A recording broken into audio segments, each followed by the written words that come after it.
Assalamualaikum warahmatullahi wabarakatuh. Saya Fikri Julio Pratama dari kelas 4E Fisiologi Olahraga.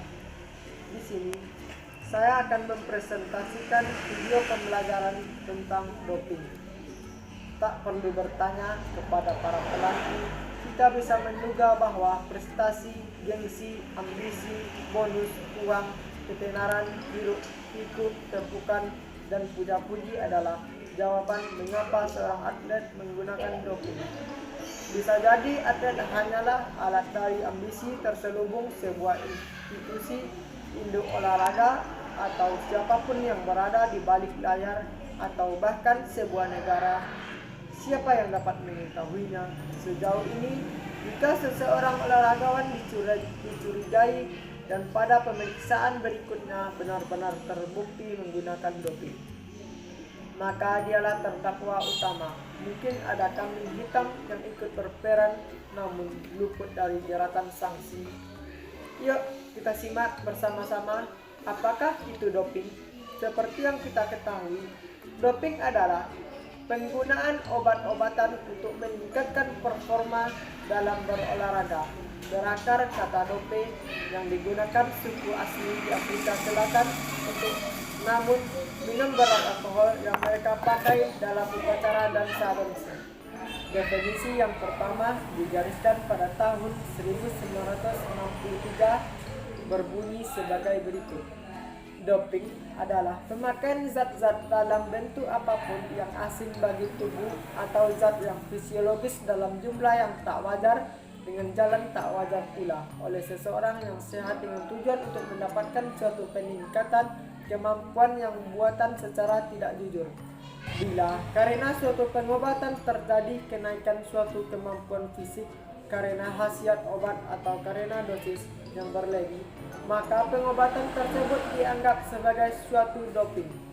Menurut Undang-Undang Nomor 3 Tahun 2005 tentang Sistem Keolahragaan Nasional, Bab 1 Ketentuan Umum Pasal 1 Ayat 22, doping adalah penggunaan zat atau metode terlarang untuk meningkatkan prestasi olahraga. Dalam konteks sekarang, doping diartikan penggunaan bahan-bahan kimia yang terlarang yang diduga bisa membahayakan kesehatan pemakainya. Baik, selanjutnya kita masuk ke macam doping dan efek doping.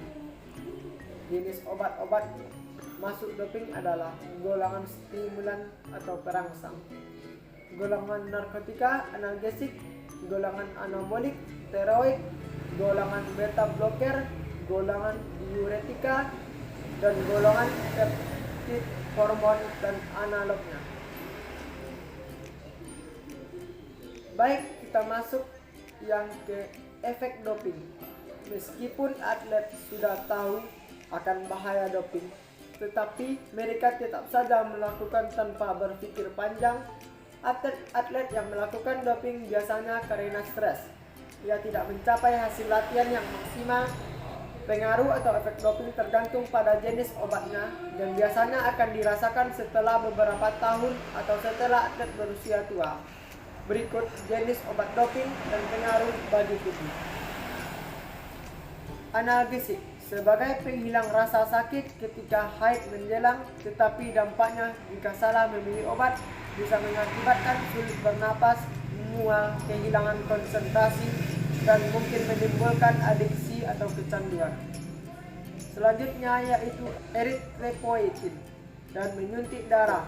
Namun, efek bahaya suntikan eritropoietin darah menjadi lebih pekat sehingga mudah menggumpal dan memungkinkan terjadinya stroke atau pecahnya pembuluh darah di otak.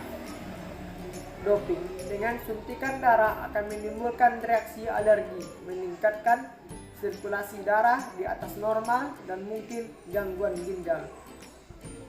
Golongan obat peptid hormonis dan analognya dapat berakibat atlet menderita sakit kepala, perasaan selalu letih, depresi, pembesaran buah dada pada atlet pria, dan mudah tersinggung. Obat-obatan anabolik termasuk hormon androgenik steroid. Jenis hormon ini punya efek berbahaya. baik bagi atlet pria maupun atlet perempuan karena mengganggu keseimbangan hormon tubuh serta meningkatkan resiko terkena penyakit hati dan jantung. Langsung saja kita masuk ke alasan penggunaan doping. 1. Ambisi untuk menang dalam jagat olahraga baik bagi kebanggaan diri sendiri, keluarga maupun negara menyebabkan atlet, pelatih atau orang tua atlet menghalalkan segala cara. 2. Aspek psikososial, setiap individu memiliki potensi melakukan pelanggaran, ditambah lagi apabila lingkungan memberi kesempatan untuk melakukan pelanggaran tersebut. 3. Lingkungan sosial individu. Kekalahan dalam bertanding selalu mendapat respon dari masyarakat, baik berupa cacian, kritikan, amukan, bahkan kemarahan yang tidak proporsional. Sehingga yang ada di benak atlet adalah harus menang dalam setiap event yang diikuti. 4. Kurangnya informasi tentang bahaya doping bagi diri sendiri dan orang lain. 5. Ketatnya persaingan. 6.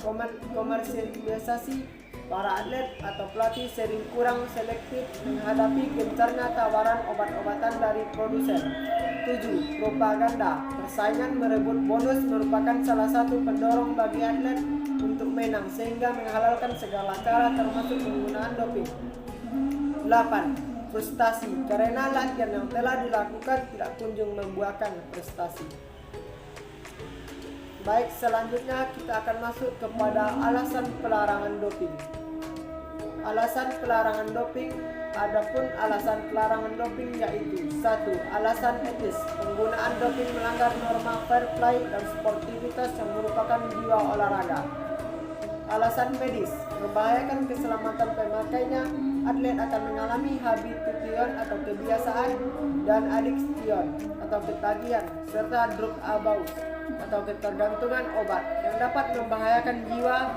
Baik, kesimpulan yang dapat kita ambil dari seluruh video yang saya paparkan ini yaitu doping adalah penggunaan obat-obatan untuk peningkatan performa dalam berolahraga. Bila karena suatu pengobatan terjadi kenaikan suatu kemampuan fisik karena hasil obat atau karena dosis yang berlebih, maka pengobatan tersebut dianggap sebagai suatu doping. Baiklah, itulah tadi seluruh video rangkaian doping dalam olahraga. Semoga video yang saya paparkan bermanfaat bagi kita semua. Saya sudahi dengan Assalamualaikum warahmatullahi wabarakatuh.